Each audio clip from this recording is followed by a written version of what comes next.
Se apaga lenta, tu sombra se queda.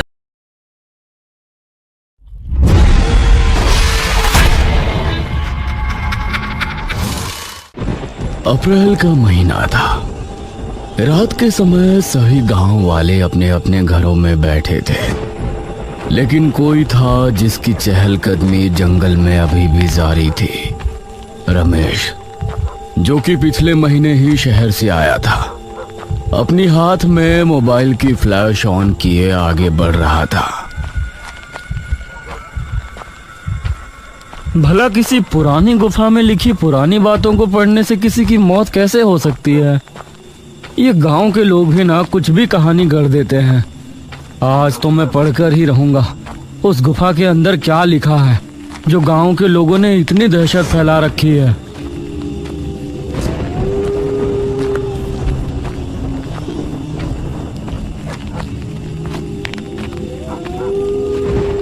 कुछ कदम चलने के बाद गुफा उसके सामने थी। वो बिना कदमों को रोके गुफा के अंदर चला गया।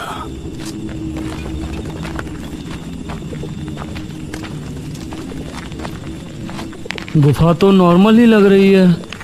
वो बड़ी आराम से इधर उधर देखता हुआ आगे बढ़ रहा था।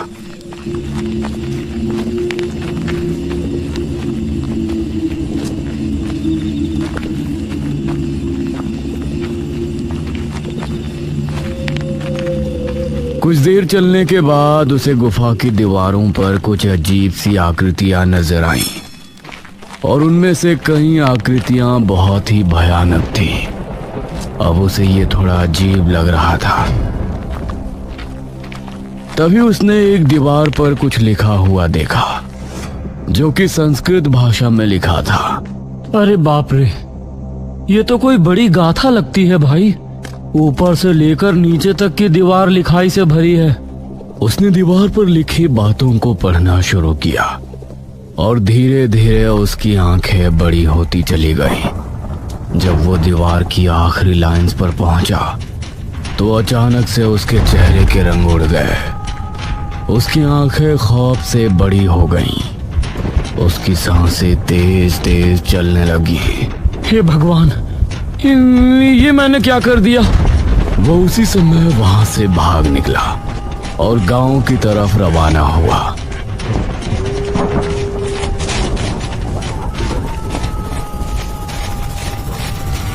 कुछ ही देर में वो गांव पहुंच गया और सीधा अपने घर में आकर रुका। हे भगवान, मेरी रक्षा करना।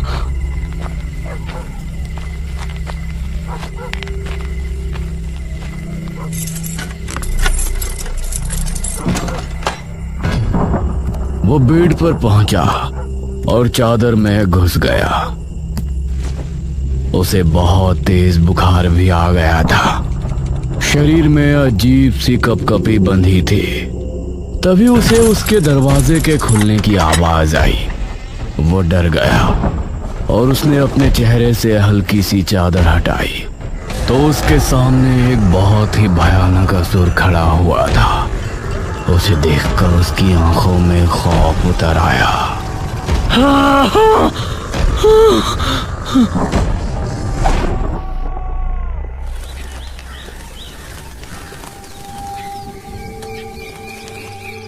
सुबह होने पर उसका दूधिया दूध देने के लिए आया।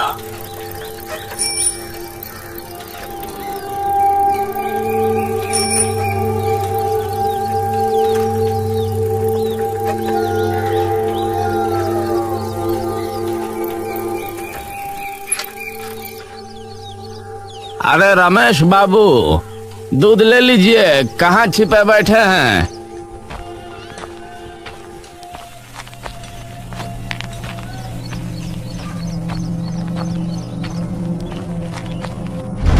दूधिया ने देखा कि रमेश की लाश जमीन पर पड़ी है। उसकी आंखें खुली थी, जिनमें छाया खौफ देखकर यह समझ आ रहा था कि उसने मरने से पहले कोई बहुत भयानक चीज देखी है। कुछ दिन बाद गांव में एक टांगा आया।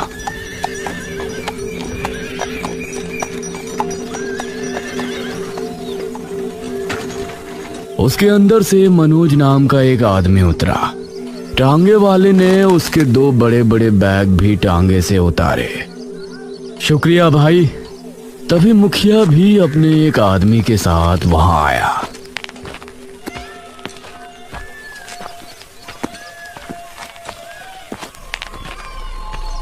अरे अरे मास्टर साहब, आप क्यों ये संदूक उठा रहे हैं? ये काम करने के लिए तो हमारे आदमी है ना। अब मुखिया जी नमस्ते। लगता है आपने मुझे पहचान लिया। हाँ हाँ, मेरी बाबू से बात हुई थी। हम इस बात से बहुत खुश हैं कि आप हमारे गांव के अशिक्षित लोगों को शिक्षा देने के इरादे से आए हैं। मुखिया जी, मुझे एक घर रहने के लिए मिला है। क्या आप मुझे वहां तक छुड़वा देंगे? हाँ हाँ, मैं ही आपको छोड़ने चलता हूँ।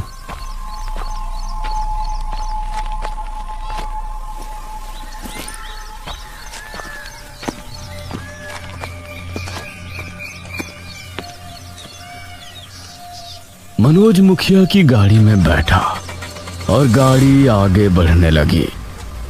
वैसे वो घर बसावट से काफी दूर है। कुछ देर की यात्रा के बाद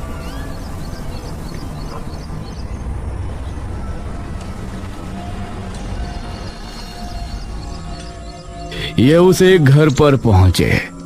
एक पुराना सा घर। उसके ठीक पीछे ही नदी बह रही थी और आसपास जंगल था। अरे वाह, ये तो काफी अच्छा है। मुझे ऐसा ही घर चाहिए था। मुखिया के आदमी ने उसके दोनों बैग घर के अंदर रख दिए। मास्टर साहब, आपकी पाठशाला की सफाई का काम आज पूरा हो जाएगा। आप कल से पाठशाला शुरू कर सकते हैं। और शुक्रिया मुखिया जी।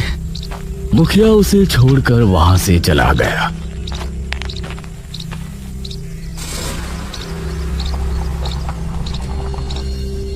मनोज ने अपने बैग्स को कमरों में रख दिया।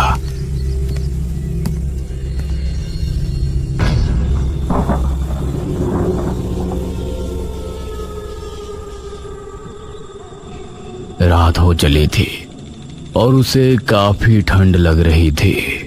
हे भगवान, यहाँ इतनी ठंड क्यों लग रही है?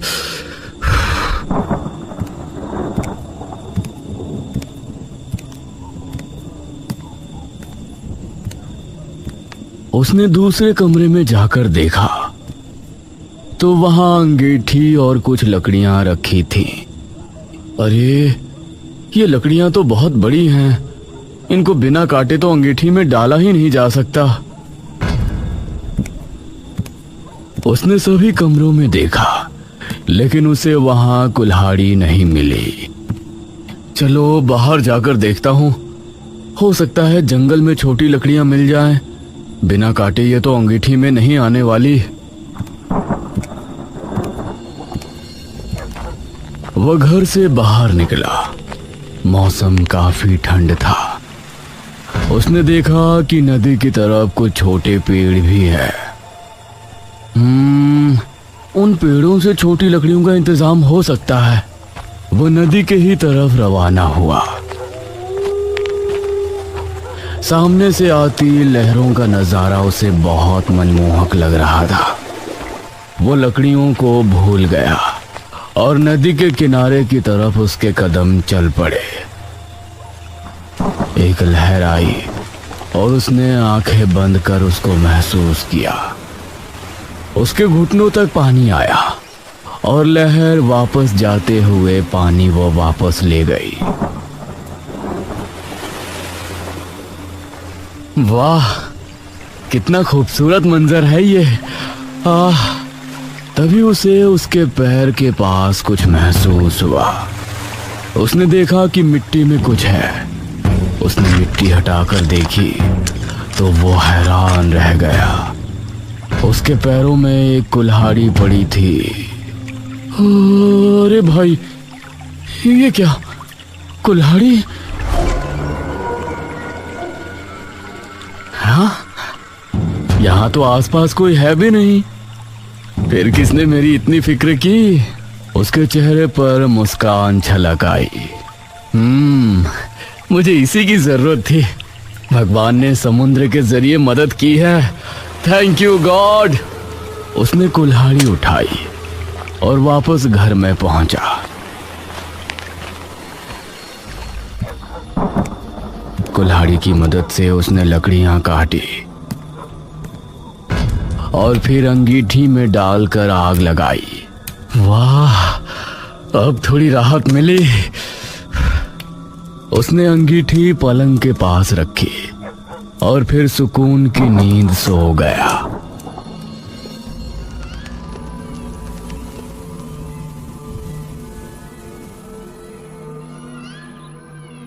अगली सुबह मनोज अपने पाठशाला में पहुंचा। पहले दिन से ही वहां गांव के कई लोग शिक्षा लेने पहुंचे। मास्टर जी, ये नटूरे का क्या मतलब होता है? ये सुनकर मनोज मुस्कुराया। अरे चाचा जी, वो नटूरे नहीं, नेचर है। Nature nature. ये सुनकर सभी हंस पड़े। गांव के लोगों को पढ़ाना काफी मुश्किल का काम था, लेकिन मनोज को ये करने में बहुत गर्व महसूस हो रहा था।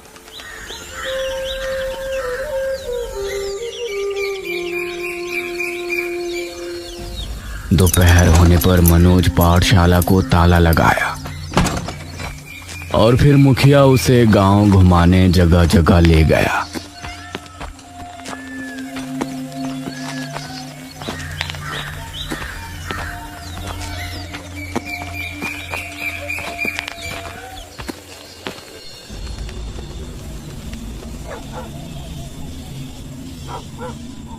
शाम होने पर सभी आग के सामने बैठकर बातें करने लगे। मुखिया जी, जब से यहाँ आया हूँ गांव की गुफा के बारे में कुछ न कुछ अलग बात सुनी है। उस गुफा की असली कहानी क्या है? अरे वो गुफा बहुत ही विचित्र है। गुफा के अंदर जाना तो साधारण बात है, लेकिन उसके अंदर दीवारों पर संस्कृत भाषा में बहुत लंबी लंबी बातें लिखी हैं। अब वो कोई कहानी है या कुछ और है, ये नहीं पता, लेकिन जिसने भी उन दीवारों पर लिखी पंक्तियों को पढ़ा है, उसकी रहस्यमयी तरह से 3 दिन के अंदर मौत हो जाती है। हे भगवान, ये तो बहुत अजीब बात है मुखिया जी। शुक्र है मुझे संस्कृत पढ़ना नहीं आता। मनोज को इस बात पर भरोसा नहीं था, क्योंकि वो एक पढ़ा लिखा व्यक्ति था। अब चलिए मुखिया जी, अब आपसे कल मिलता हूँ।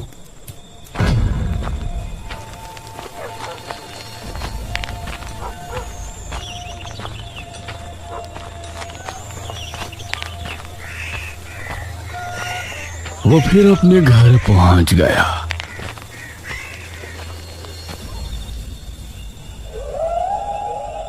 लेकिन बिरजू अभी भी गुफा के बारे में ही सोच रहा था। उसके कदम उसे गुफा के पास खींच ले गए। मैंने झूठ बोला था कि मुझे संस्कृत नहीं आती। अब तो मेरी उन पंक्तियों को पढ़ने की जिज्ञासा और बढ़ गई है। भला दीवारों पर लिखी बातों को पढ़ने से कोई मर सकता है? वो गुफा के अंदर चला गया। कमाल है, जितनी अंदर जा रहा हूँ रोशनी उतनी ही बढ़ती जा रही है, लेकिन समझ नहीं आ रहा रोशनी आ कहां से रही है। वो एक दीवार के सामने जाकर रुका और उस पर लिखी संस्कृत की लाइन पढ़ने लगा। भारत 1026वीं ईस्वी में रतनगढ़ के राजा अमर सिंह का राज था। उनके राज्य में प्रजा बहुत खुश थे और उनका तेज दूर दूर तक फैला था।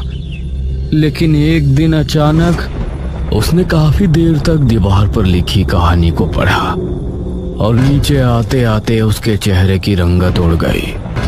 सर्दी में भी उसके माथे पर पसीने आ गए थे। तभी उसे एक भयानक हंसी सुनाई दी। उसकी हालत खराब हो गई और वो जल्दी से गुफा से बाहर भागा। वो गांव की तरफ निकल गया और कुएं पर जाकर रुका।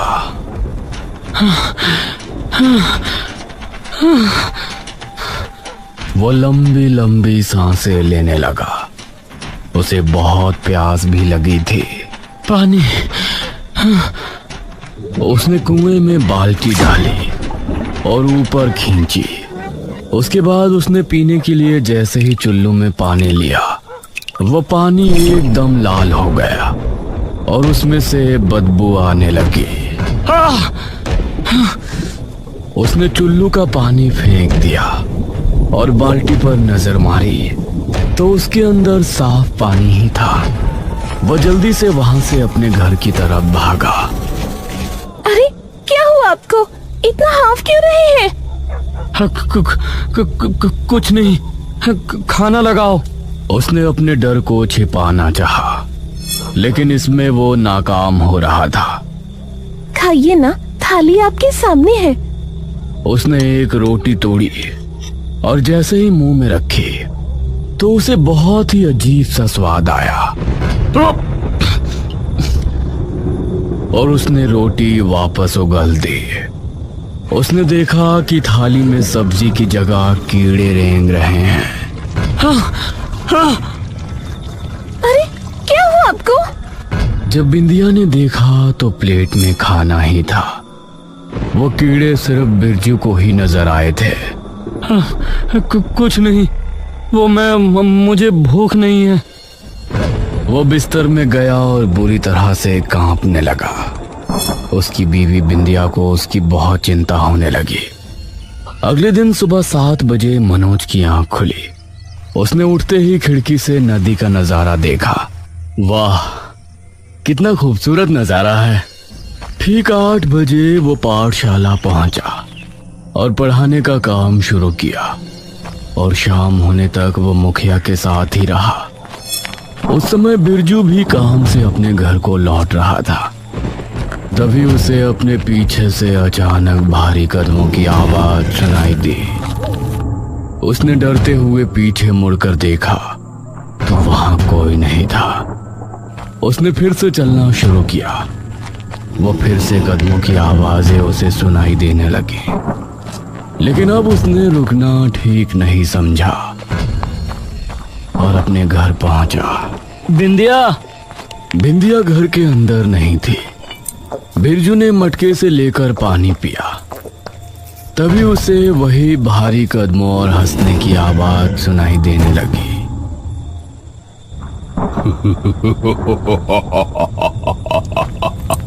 उसने देखा कि ये आवाज उसे स्नान गृह से आ रही थी। वो धीरे धीरे उसकी तरफ बढ़ने लगा। बिंदिया, क्या तुम हो? तभी दरवाजा हल्के से खुला और एक भयानक हाथ दरवाजे पर आया। उसे देखकर वो डर गया और उसने अपने कदमों को पीछे लिया। तभी घर की सारी लाइट बंद हो गई और उसे अंधेरे में 2 लाल चमकती आंखें दिखाई दी। उसकी चीख सुनकर आसपास मौजूद सभी लोग उसके घर की तरफ भागे। बिंदिया भी पड़ोस के ही घर में थी। वो भी वहां से निकलकर भागी। वहां जाने पर बिरजू की लाश पड़ी मिली। उसकी गर्दन पूरी पीछे तक घूमी हुई थी। मनोज भी बिरजू की लाश देखते हुए बहुत हैरान था। जरूर ये गुफा के अंदर ही गया होगा। लेकिन इसने तो कहा था कि इसे संस्कृत पढ़ना नहीं आता। मनोज को यही लग रहा था कि उसका किसी ने खून किया है और गुफा वाली बात के सिर्फ आड़ ली जा रही है। कुछ देर बाद मनोज वापस अपने घर पहुंचा।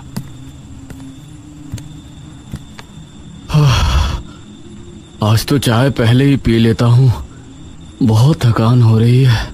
और चाय बनाने के लिए किचन में गया।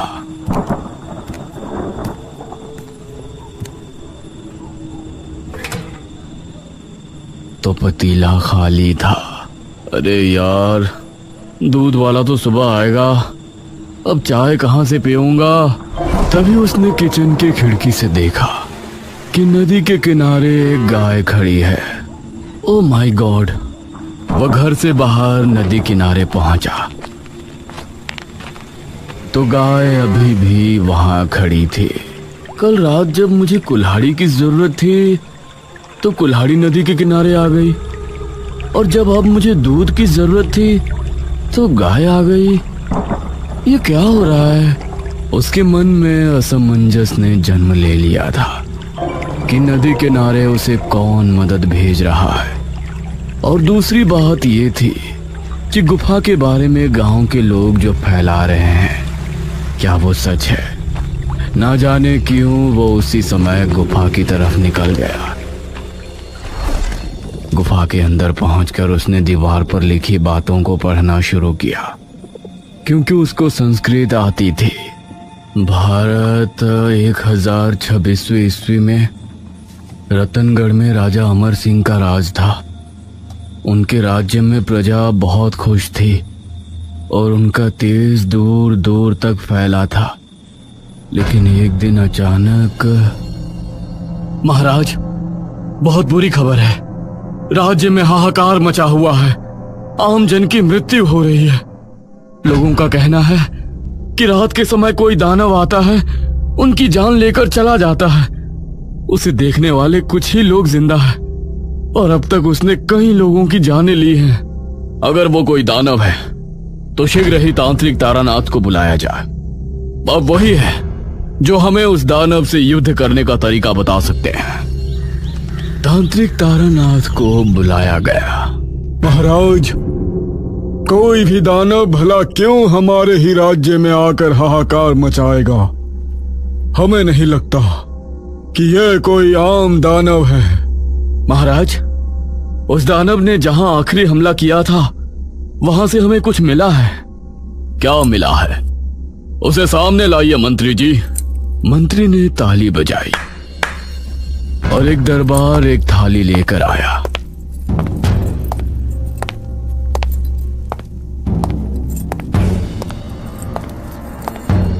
मंत्री ने उस थाली से कपड़ा हटाया तो उसके अंदर कोई नुकीली चीज थी।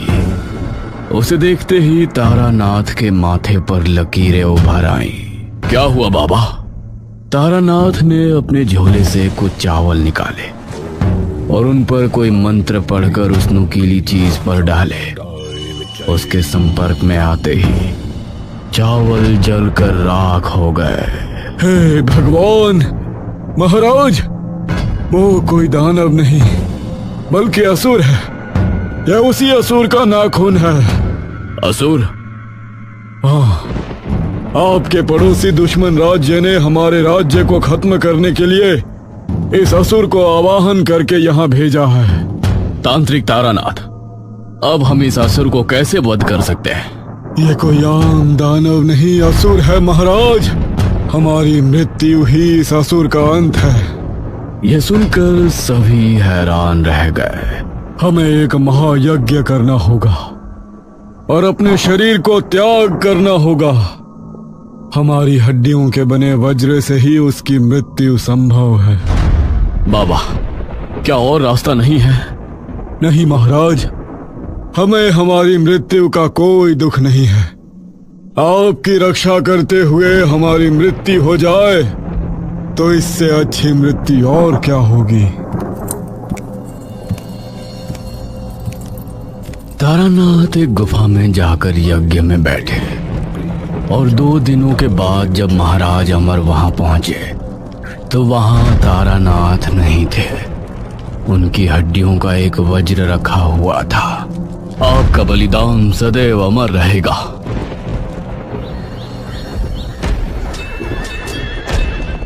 अगले दिन राज्य पर दुश्मन राज्य के राजा रुद्र सिंह ने हमला किया।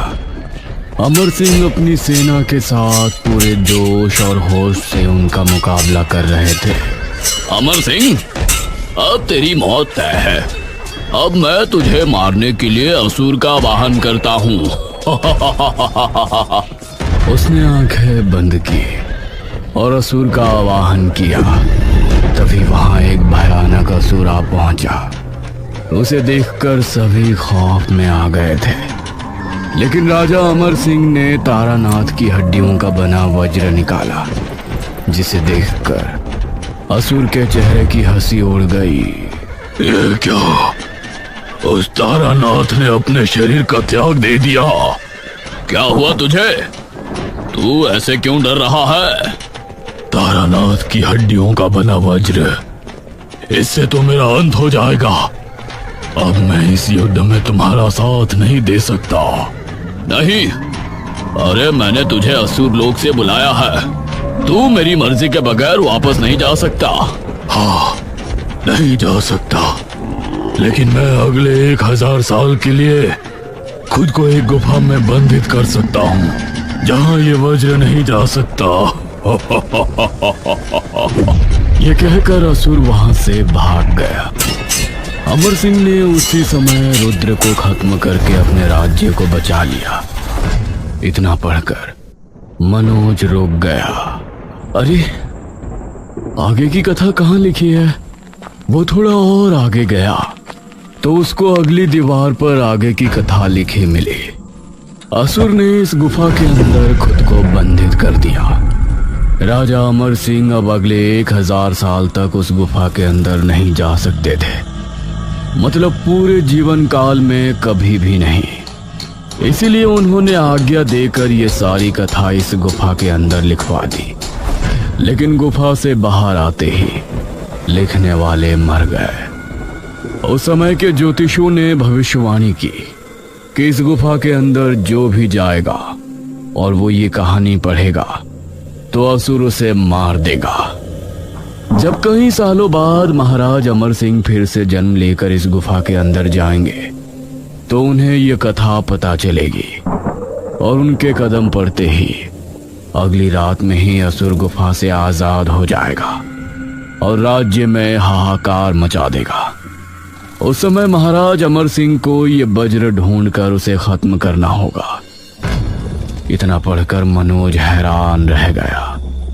अब उसे भी डर लगने लगा था। तभी उसे एक भयानक आवाज सुनाई दी।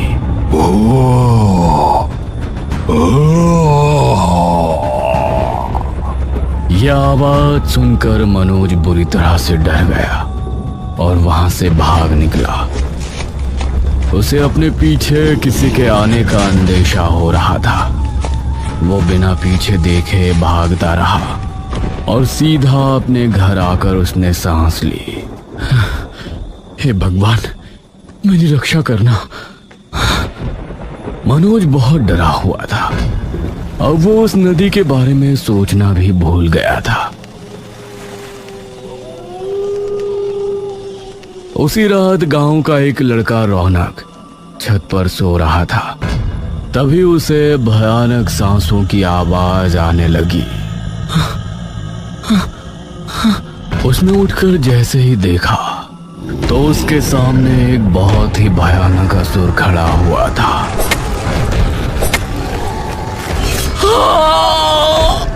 असुर की पकड़ से वो खुद को छुड़ा ना सका। अगले ही पल चारों ओर सन्नाटा छा गया।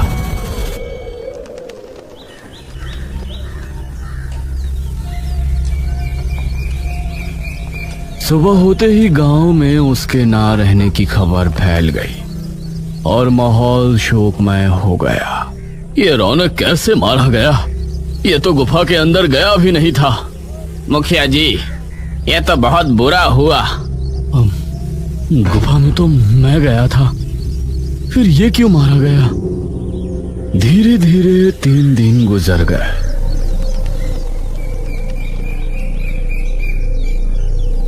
असुर ने इन दिनों में कई नौजवान लड़कों को गायब कर दिया। अब मुझे कोई नहीं मार सकता। मैं आजाद हो चुका हूँ। गांव में एक सभा बैठाई गई। पहले तो सिर्फ गुफा में जाने वाला इंसान ही मारा जाता था, लेकिन अब तो बिना गुफा में जाए जो भी लड़का 18 वर्ष हो रहा है उसी का अंत हो रहा है। इसे कैसे रोके मुखिया जी? मनोज मन ही मन अपने बारे में सोच रहा था। मैं गुफा में गया था, मुझे तो कुछ भी नजर नहीं आया, ना ही मेरे साथ कुछ हो रहा है। 3 दिन के बाद भी मैं जिंदा कैसे हूं?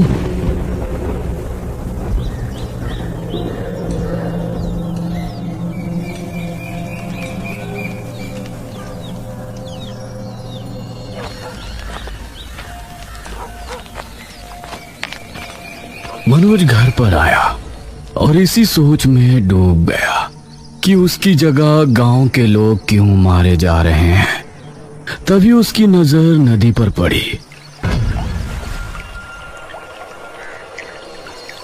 वो बिना कुछ सोचे नदी किनारे गया। तुमने मेरी 2 बार मदद की है, अगर ये कोई इत्तेफाक नहीं है तो मेरी मदद करो। मुझे बताओ कि तुम कौन हो और क्या ताल्लुक है मेरा इस नदी से और गांव में हो रहे खूनों से। तभी उसने देखा कि लहरों के साथ कुछ उसके करीब आ रहा है। वो उसे देखता रहा और पास आने पर पता चला कि वो एक बोट थी जिसमें कोई नहीं था। ये क्या, इसमें तो कोई है ही नहीं, फिर ये यहाँ कैसे पहुंची? मनोज ने उस बोट में बैठ गया। उसके बाद वो अपने आप रवाना हो गई। मनोज को डर भी लग रहा था और हैरानी भी हो रही थी, कहीं उसकी मौत को अलग तरह से तय तो नहीं किया गया।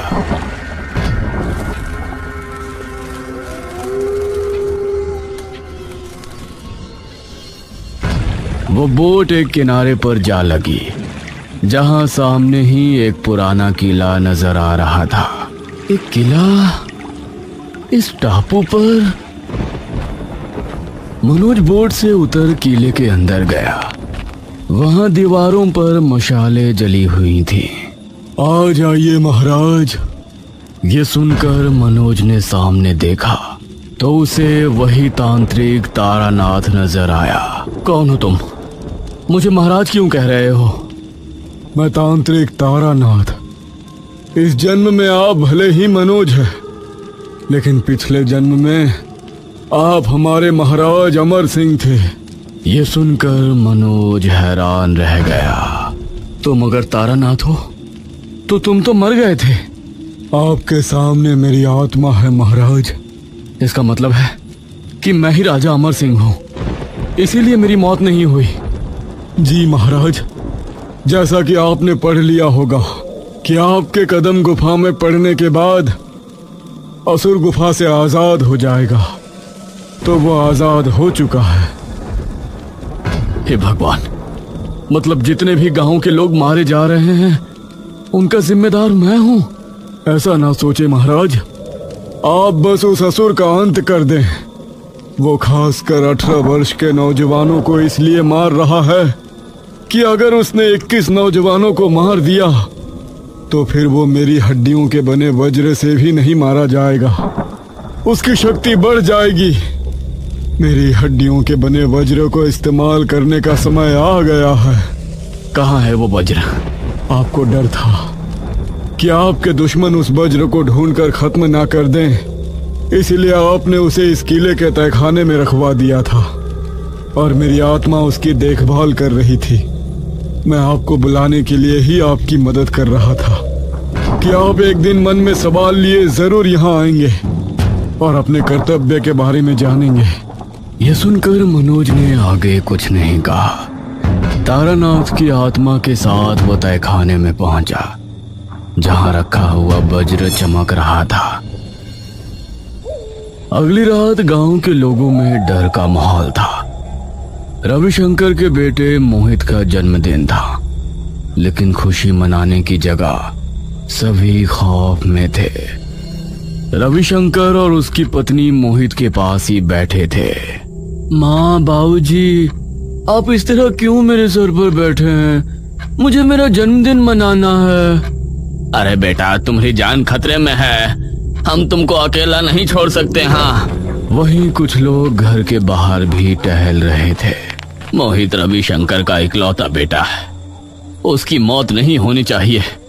हमें उसे हर हाल में बचाना है। हाँ मुखिया जी। तभी इन सभी को भारी कदमों की आवाज सुनाई देने लगी। इन सभी ने पहली बार असुर को आते देखा। इनकी आंखें खौफ से फट पड़ी और दिल बुरी तरह दहल गया। तुम लोग मुझे नहीं रोक सकते। वो रविशंकर के घर की तरफ बढ़ा। तभी कुछ गांव वाले उसकी तरफ भागे।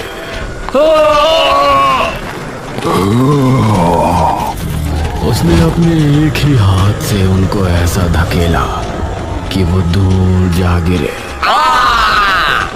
और फिर उसने रविशंकर के घर का दरवाजा तोड़ दिया।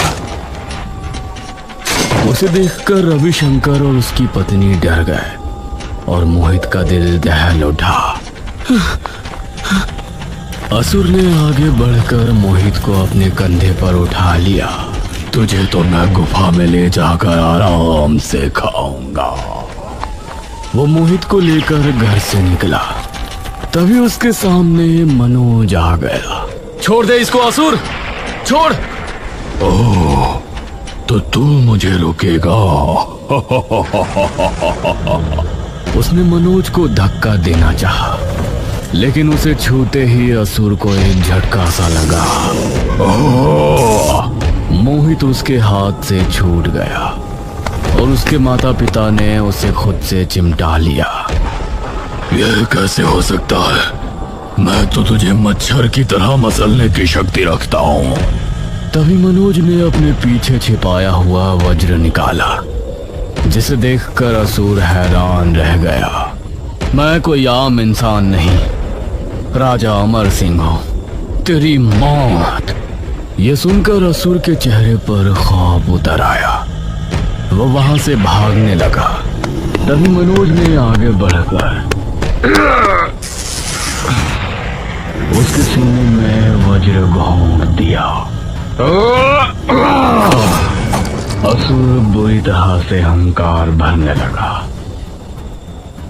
सभी गांव के लोग वहां इकट्ठे हो गए।